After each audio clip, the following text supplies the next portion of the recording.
Morning के student बेटा, आज के इस लेक्चर में हम लोग बात कर रहे हैं class 12th English medium RBSC biology के आपके नेक्स्ट टॉपिक। ठीक है, चैप्टर नंबर आप लोगों का रनिंग में है। ठीक है, चैप्टर नंबर 39 आप लोगों का रनिंग में है। आप लोगों ने कल पढ़ लिया था इम्यून सिस्टम को, पूरा का पूरा डिस्क्राइब कर लिया था।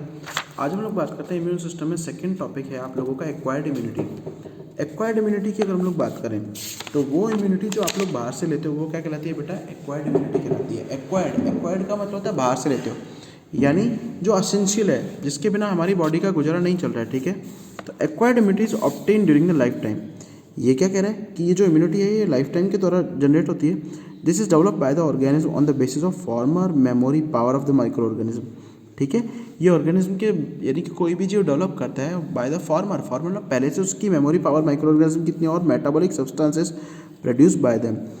It develop in form of recessivity का कम होना of disease during the life span of the organism. In this immunity के अंदर हम लोग बात करें specific antibodies and cells are formed. ठीक है, इस इम्यूनिटी के अंदर बेटा स्पेसिफिक एंटीबॉडी और सेल्स बनते हैं अगेंस्ट माइक्रो ऑर्गेनिज्म के अलावा and protection from micro organism is done. और माइक्रो ऑर्गेनिज्म से बेटा क्या है, प्रोटेक्शन जो है वो नॉर्मली होता है। ठीक है, this immunity is of two type. ये इम्यूनिटी जो है दो टाइप की होती है, acquired immunity.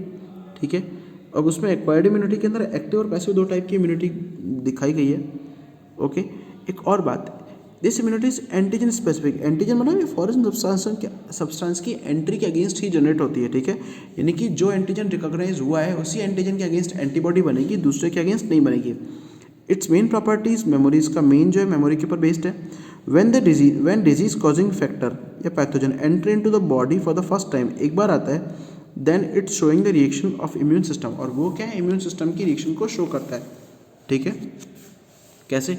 Bye producing antibodies. और इसे आप लोग प्राइमरी रिस्पॉन्स बोले। मैंने प्राइमरी रिस्पॉन्स आप लोगों को क्लास में पढ़ाया था कि जो प्राइमरी रिस्पॉन्स है उसमें क्या होगा, पहले एंटीजन ने एंट्री किया, उसको रिकॉग्नाइज किया, फिर एंटीबॉडी जनरेट होगी और उसकी मेमोरी तैयार होगी। तो ये क्या है, प्राइमरी रिस्पॉन्स।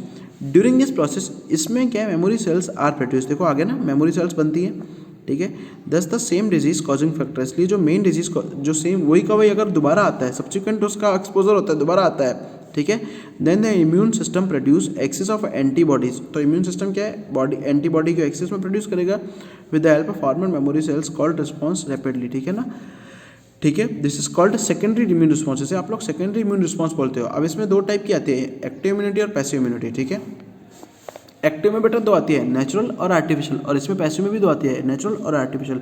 अच्छा, एक्टिव इम्यून रिस्पॉन्स में पता क्या कर रहे हैं आप लोग, नॉर्मली हम लोग हमारी बॉडी को मीडिएट करते हैं, बॉडी को बोलते हैं कि बोले आप अपनी एंटीबॉडी को प्रोड्यूस करो। ठीक है, तो अगर हम लोग बात करें when the disease causing organism और एंटीजन, जब कोई भी डिजीज कॉजिंग ऑर्गेनिज्म और एंटीजन है एंटर इनटू द बॉडी में एंट्री करता है and antibodies are formed, then this type of immunity is called active immunity. ठीक है ना, भाई बॉडी में एंट्री कर रहा है और उसके अगेंस्ट एंटीबॉडी बन रही है, तो उसे आप लोग क्या बोलते हो, एक्टिव इम्यूनिटी बोलते हो। This immunity is slow.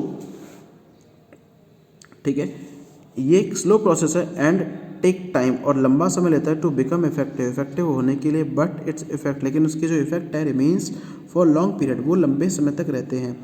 The natural active immunity is develop when, अच्छा नेचुरल एक्टिव इम्यूनिटी कब बनती है, when infectious organism enter to the body, जब कोई भी पैथोजन बेटा बॉडी में एंट्री करता है बाय नेचुरल इन्फेक्शन, वाइल जबकि देन डिजीज कॉजिंग व्हेन, अब जब दूसरा है जब डिजीज कॉजिंग माइक्रो ऑर्गेनिज्म जो है वो और antigen intentionally introduce into the body by vaccination. अच्छा, नेचुरल के अंदर क्या है कि भाई कोई भी नेचुरली एंट्री कर रहा है, और इंटेंशनली का मतलब पता है क्या है, आप लोग उसको क्या कर रहे हो बेटा, नॉर्मली वैक्सीनेशन के थ्रू एंट्री करा रहे हो, artificial active immunity response generate होती है। ठीक है, अगला है passive, when the performed antibodies. अब पैसिव में क्या है कि एक्टिव में तो आप लोग बॉडी को कह रहे थे कि नहीं तुम अपनी एंटीबॉडी बनाओ, यानी खुद का वर्क प्रिपेयर करो, लेकिन पैसिव इम्यूनिटी में बच्चों देखो क्या होता है कि जब परफॉर्म्ड का मतलब होता है रेडीमेड, परफॉर्म्ड का मतलब बेटा क्या है, रेडीमेड।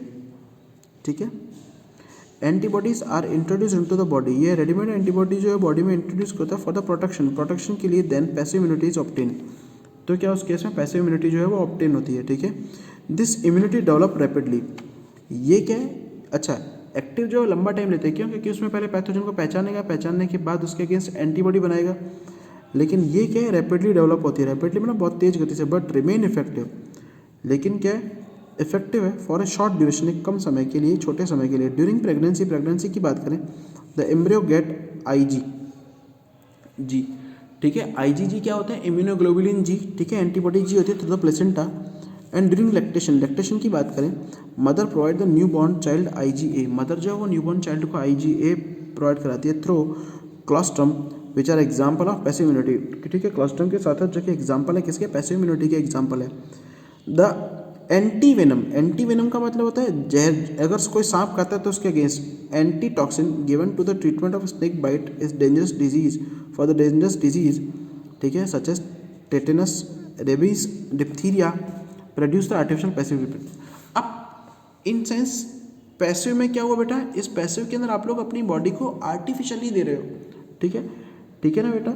हम लोग अपनी बॉडी को तैयार ही माल दे रहे हैं, नहीं कि आप, एक नहीं होता कि भाई आप लोग माल बनवाओ, ठीक है भाई। हम लोगों ने घर बनवाया, ठीक है, खड़े होकर वहाँ पे घर बनवाया, पूरा मटेरियल हम लोगों ने लगाया, तो वो क्या है? Active immunity. और पैसिव का मतलब पता है क्या होता है? कि आप लोगों ने एक रेडीमेड थिंग उसको दे दी।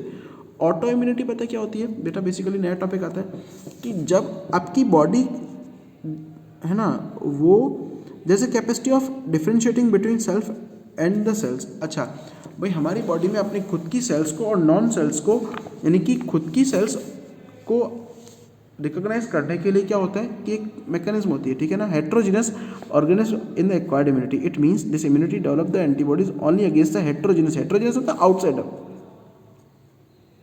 खुद के नहीं है, non self.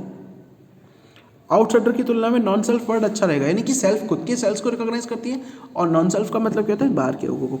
But the some time, लेकिन कभी कभी क्या होता है कि ड्यू टू हेरिडिटी, भाई जेनेटिक चेंजेस के कारण, एनवायरमेंट चेंजेस के कारण, अब हमारी बॉडी क्या है कि खुद को या खुद के सेल्स को ही क्या को as a foreigner substances use करती है और उनके ऊपर अटैक करती है, ठीक है ना। तो इसे आप लोग क्या बोलते हैं? Auto immunity.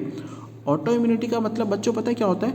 बेसिकली कि आप लोगों की बॉडी जो है वो सेल्फ और नॉन सेल्फ के बीच में डिफ्रेंशिएट नहीं कर पाती है, पता है, पता नहीं लगा पाती कि भाई सेल्फ, खुद की सेल कौन सी है और बाहर की कौन सी है। तो वो क्या है? वो बेटा जेनेटिकली वेरिएशंस है, वो आप लोगों के एनवायरनमेंट की वेरिएशंस है। समझ में आ रहा है ना बच्चों? ठीक है, तो क्या कह रहा है देखो, and the disease resulting from the auto immunity, और जो ऑटो इम्यूनिटी से जो बीमारी होती है कौन कौन सी, उसे आप लोग ऑटो इम्यून डिजीज बोलते हो, ठीक है। एग्जाम्पल है पेटेंट है रूमेटिक आर्थराइटिस, ठीक है। अगला है वैक्सीनेशन। वैक्सीनेशन को आप लोग एक्टिव इम्यूनाइजेशन के अंदर लेते हो। क्यों लेते हो? क्योंकि यहाँ पर हम लोग एंटीबॉडी नहीं डाल रहे, हम लोग यहाँ पर पैथोजन को डाल रहे हैं इनर्ट फॉर्म में, ठीक है। पैथोजन को डाल रहे हो और डालने के बाद आप लोग क्या बोलते हो? बेसिकली पैथोजन को डाला और डालने के बाद क्या हुआ? वो पैथोजन ही आगे जाकर एंटीबॉडी प्रोड्यूस कराएगा। तो वैक्सीन को आप लोग किस में लेते हो बेटा? एक्टिव इम्यूनाइजेशन के अंदर लेते हो, ठीक है। किस में लेते हैं हम लोग? एक्टिव इम्यूनाइजेशन के अंदर लेते हैं, ओके। अब देखो, लॉन्ग अगो, बहुत लंबे समय पहले, people observe that the people who once become infected with any disease and become healthy, ठीक है ना भाई। सबसे पहले लोग ये मानते थे कि अगर किसी व्यक्ति को कोई बीमारी हो गई तो वो क्या अच्छा और ज़्यादा हेल्दी बनेगा। They do not suffer the disease again, उनको ये बीमारी दोबारा नहीं होगी बाय दिस कंसेप्ट। लेकिन इस कंसेप्ट की अगर हम लोग बात करें, वैक्सीनेशन वाज डेवलप, इसी कंसेप्ट को लेकर क्या हुआ? वैक्सीनेशन डेवलप हुआ। In vaccination any non virulent, non virulent होता है बेटा नॉन टॉक्सिक, कम जहरीला, और किल्ड और एटीन्यूटेड, एटीन्यूटेड मतलब इनएक्टिवेटेड, और इनएक्टिव माइक्रो ऑर्गेनिज्म और toxins produce by them are injected into the body in a very minute quantity, बहुत कम क्वांटिटी में बॉडी में डाला जाता है। दैट इज कॉल्ड वैक्सीन, जिसे आप लोग वैक्सीन बोलते हो। And the process is called vaccination, ठीक है ना। बाय दिस, अगर इसकी बात करें, the body produce memory cells. अब बॉडी क्या है कि इसके अगेंस्ट मेमोरी सेल्स का पॉपुलेशन प्रोड्यूस करती है। These memory cells increase rapidly, ये बहुत तेज गति से बढ़ जाती है, ठीक है, in the number and produce a large number of antibodies, और एक वो लार्ज नंबर ऑफ एंटीबॉडीज को प्रोड्यूस करता है against the infection of same antigen again, ठीक है ना। And protect the body from the disease, और बॉडी को प्रोटेक्ट करता है बीमारी से।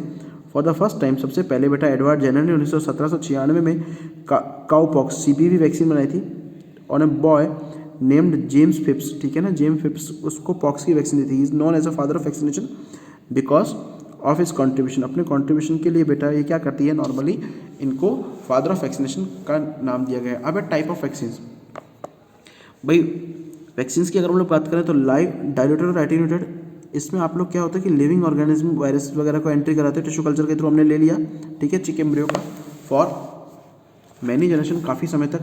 ड्यू टू विच, जिसके कारण रेप्लिकेशन प्रॉपर्टीज, जो रेप्लिकेशन की प्रॉपर्टीज है इन ह्यूमन के अंदर इज एलिमिनेटेड, वो अलग कर दी जाती है। But this virus can be detected, लेकिन ये वायरस जो है डिटेक्ट होता है by the human immune system, that is rubella, measles और रोटावायरस और ओरल पोलियो वैक्सीन जो है वो इसके कारण होती है, ठीक है। किल्ड और एटीन्यूटेड ऑर्गेनिज्म वैक्सीन है। ये वैक्सीन क्या करती है, दिस टाइप ऑफ वैक्सीन, ये वैक्सीन जो है are created by the deactivating of pathogen, ये बेटा क्रिएटेड होती है by deactivating of pathogen. For this, अब इसके लिए usually a pathogenic factor, generally एक पैथोजेनिक फैक्टर जो है हीटेड फॉर, ठीक है। अब इसमें क्या है कि आप लोग उसको हीट कर देते हो, गर्म कर दो, ट्रीट कर दो, ठीक है ना, ट्रीट केमिकल से, जैसे फॉर्मेल्डिहाइड से, फॉस्फोरिन से, एंड डिस्ट्रॉय देयर डिवीजन, और उनकी जो डिवीजन की कैपेसिटी उनको हम लोग क्या करते थे, खत्म कर देते हैं by the antigen properties of the pathogen are preserved so that the immune system can identify it. For example typhoid, cholera, rabies, whooping cough, hepatitis and polio injection etcetera, ठीक है। अगला है बेटा टॉक्सॉइड वैक्सीन। टॉक्सॉइड के अंदर पता क्या है, कुछ बैक्टीरिया डिजीज जो है वो, बैक्टीरियल डिजीज जो है not causing by the bacteria directly, वो बैक्टीरिया के द्वारा नहीं होता है, but they are caused by the toxin produced by them, लेकिन वो क्या है कि उनके टॉक्सिन के द्वारा प्रोड्यूस होता है जो उन्होंने प्रोड्यूस किए। वन एग्जाम्पल टेटनस, ठीक है। सिम्टम्स जो है वो इसके क्लोस्ट्रिडियम टेटनाई के द्वारा नहीं होते हैं, बट बिकॉज ऑफ न्यूरोटॉक्सिन टेटनोस्पास्मिन, ठीक है, इसने ये टॉक्सिन रिलीज करता है secreted by them, it cause the tetanus disease, ये क्या है, टेटनस डिजीज को कॉज करता है। सो टू प्रिवेंट इट, इसे रोकने के लिए toxoid vaccine is use, toxoid vaccine जो काम में आती है, the toxoid vaccine is made by physical and chemical refining process of toxins, ठीक है भाई, ये केमिकल और फिजिकल प्रोसेस है रिफाइनिंग का, उसके द्वारा होते हैं, आई बात समझ में, और ये हार्मलेस होती है, जैसे डिप्थीरिया और टेटनस की बनाई गई है। कॉन्जुगेटेड और यूनिट वैक्सीन, कॉन्जुगेटेड का मतलब होता है किसी दो को जोड़ना। अब ये रिकॉम्बिनेंट वैक्सीन की तरह ही है, they are made from the two separate components, दो अलग अलग कंपोनेंट्स के, तो बाय कंबाइनिंग देम, अपने उनको दोनों को जोड़कर बेटा बनाई जाती है। इन दिस, इसके अंदर the piece of bacterial coat, bacterial coat को यूज में लिया जाता है, the coat is attach with the carrier protein chemically and the combination is used in vaccine, ठीक है ना। इन यूनिट वैक्सीन की बात करें, only the one portion of the target pathogen used for the stimulation of immune response by immune system, ठीक है। In this, इसके अंदर the specific protein is isolated from the specific pathogen, ठीक है, specific protein जो होता है वो निकाले जाते हैं स्पेसिफिक पैथोजन से, and it is introduce into the body as a design, ठीक है। आई बात समझ में। ए सेलुलर पेस्टोसिस वैक्सीन, ठीक है। इन्फ्लुएंजा वैक्सीन इसके एग्जांपल है। इंजीनियर्ड बेटा जो रिकॉम्बिनेंट डीएनए टेक्नोलॉजी से के थ्रू बनी, जिसमें आप लोग सेल के अंदर डीएनए का चेंज करा के कराते हो, तो वो कौन सी है बेटा, हेपेटाइटिस की वैक्सीन है। आई बात समझ में, क्लियर है, आई बात समझ में, ईस्ट बैक्टीरिया की तरह बनाएगी हेपेटाइटिस की वैक्सीन। तो ये हो गया आप लोगों का चैप्टर भी कंप्लीट है, ठीक है, क्लियर है ना बच्चों, ओके।